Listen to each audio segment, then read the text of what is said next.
Good morning, everyone.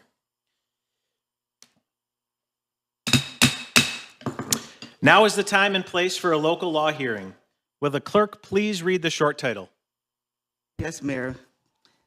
This local law hearing is regarding Article 16 entitled Tobacco Retail License to Chapter 9 of the Revised General Ordinance as amended, titled Business Amendments, requiring a business to have a tobacco retail license to sell tobacco products, electronic smoking device, and all other products regulated by New York State Health Law, Article 13F, in the City of Syracuse, detailed in the ordinance. Thank you, Madam Clerk. Each speaker will have 2 minutes to speak. Anyone who wishes to speak must fill out a yellow card, and throughout the meeting, we will collect these cards. It looks like we already have a few here. The clerk will keep time. And as we bring up the speakers, I would ask that you state your name, speak clearly into the microphone, and if you have written comments, you're welcome to bring them up after speaking and hand them to the city clerk. So first up, we will bring Karen Johnson up to the microphone. Good morning. Morning. My name is Karen Johnson. I'm from Tobacco Free CNY, which is a program of the Onondaga County Health Department.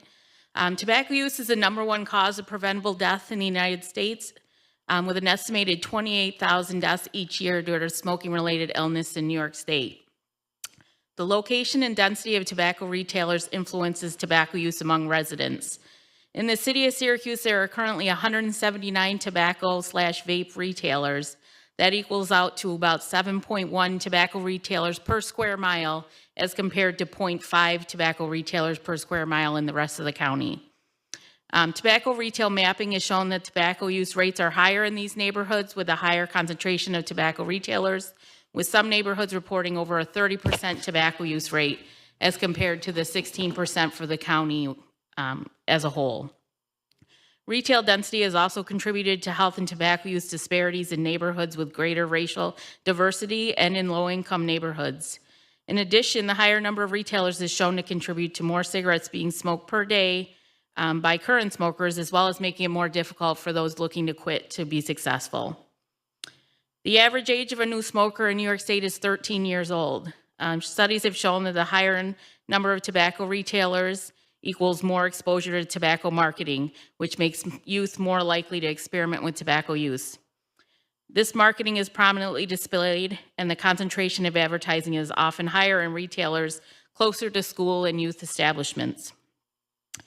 In conclusion, tobacco retail licensing is a powerful tool for the community to shape its retail environment to reflect community values. Retail licensing furthers the objective to prevent disease and promote health and health equity. Thank you. Thank you, Ms. Johnson. Take those comments from you. Thank you very much. Our second speaker is Brittany Taylor. Good morning. Morning. I am Brittany Taylor, Community Impact Director for the American Heart Association and a Syracuse resident. As a Syracuse resident, I am concerned about the health of our community and strongly support the proposed tobacco retail licensure law. I urge Mayor Ben Walsh to sign this legislation and additionally mandate annual compliance checks for all retailers and subsequent follow-up compliance checks for retailers who are non-compliant. This law, if signed, has the power to take a stand against the tobacco industry and reclaim the health of our community for generations to come. The Convenience Store Association and retailers here today will insist that we try to convince you that this policy is pointless and will lead to an illicit market of unregulated sales. This could not be further from the truth. Tobacco control policies are thoroughly researched and are supported by science to decrease smoking rates. What the tobacco industry allies won't tell you is that they make their profits from selling to kids and getting them hooked on these deadly and addictive tobacco products. They also will fail to mention that a cursory review of the past year FDA compliance inspections for Syracuse show that 53 checks were completed in 30 stores sold to underage buyers for a violation rate of 56.6%. I urge our city council not to believe the lies of the tobacco industry and not to allow for any transfer of licenses or any other flexible message that will allow this industry to continue to profit off the lives of our children. Passing strong tobacco retail licensing laws is a step towards health equity and is the best interest of the children of the Syracuse community. The health of our community is on the line, and these requirements will allow Syracuse officials to know where tobacco products are being sold and give officials stronger oversight through regular compliance checks. Thank you. Thank you, Brittany. And again, looks like you had your comments on your phone, so we're good. Yes, you can email them if you'd like. Next up, Martha Ryan. Good morning. Morning. My name is Martha Ryan. Thank you, Mayor Walsh, and I thought council members were going to be here, for the opportunity to present to you today on this important public health topic. I am a registered nurse, a wife, mother, grandmother, retired from the American Cancer Society, and a 3-time breast cancer survivor. Unfortunately, I have seen way too many friends, relatives, and patients lose their life because of using tobacco products. Bottom line, tobacco kills. Nicotine is one of the strongest addictions there is. Once hooked, it is very hard to quit. We are all aware that tobacco is related to most lung cancers. Are you aware that there are 15 other cancers that are directly related to tobacco use? Cancer of the mouth, throat, esophagus, larynx, trachea, bronchus, stomach, colon, rectum, kidney, bladder, liver, pancreas, cervix, and acute myeloid leukemia. So I will do everything I can to prevent even one person from hearing those 3 dreadful words, "You have cancer."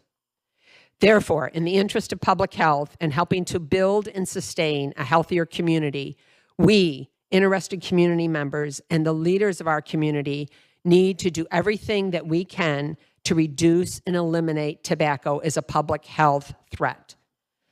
90% of tobacco users begin using tobacco products before the age of 18. Big tobacco markets and targets our youth to use their products. Tobacco has a negative effect on the developing brain. Youth who use tobacco products have more health problems than those that don't, including increased asthma, reduced physical fitness, more headaches, and poor lung growth and function, which can lead to COPD in later life.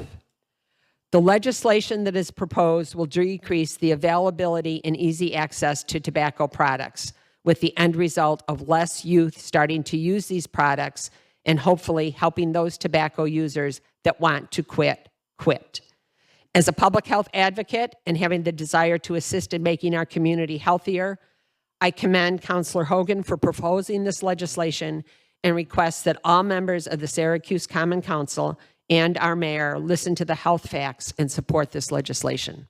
Thank you very much. Thank you, Martha. The last speaker we have signed up is Lisa Letney.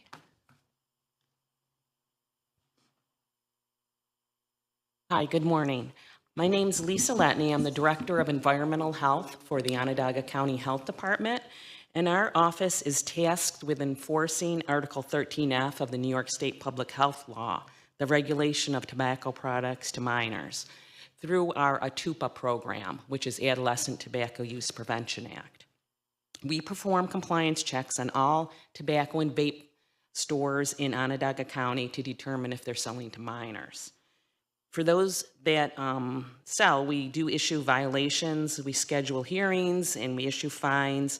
For those with repeat sales, we report them to the Department of Taxation and Finance, and they are tasked with removing their tobacco registration. There's over 400 facilities in Onondaga County that sell tobacco, and approximately 50% of those are located in the city of Syracuse. During the last 6 months, we've had 25 sales to a minor in the city of Syracuse, 10 of these being repeat sales. In 2001, Article 13F was amended to include the provision that flavored vape products are illegal to sell to anyone. To date, we have found at least 65 stores in the city of Syracuse that continue to sell flavored vape products. We send them violations and we issue them fines. They do not show up to the hearings, and they just pay the fines and they see it as a cost of doing business. The state is very slow in removing their tobacco registrations, and in fact, I've talked to other counties, and it's been 2 years since they've removed any of the registrations. Under this new law, the city will not issue their local license to stores that have outstanding fines and violations with the Onondaga County Health Department. This local authority will allow the city to pursue enforcement. And as part of the license process, they will do an inspection. So if they are found to be selling flavored vapes, the city will not give them the local license. We are looking forward to working with the city on this effort, and it's our hope that this will greatly reduce the sale of tobacco to minors and reduce the availability of illegal flavored vapes. Thank you, Lisa. Is there anyone else that wishes to speak? Anyone else that wishes to speak? One last time, anyone else that wishes to speak? Okay. Thank you all. I will declare this local law hearing closed as of 10:43 a.m. Good job, Mayor.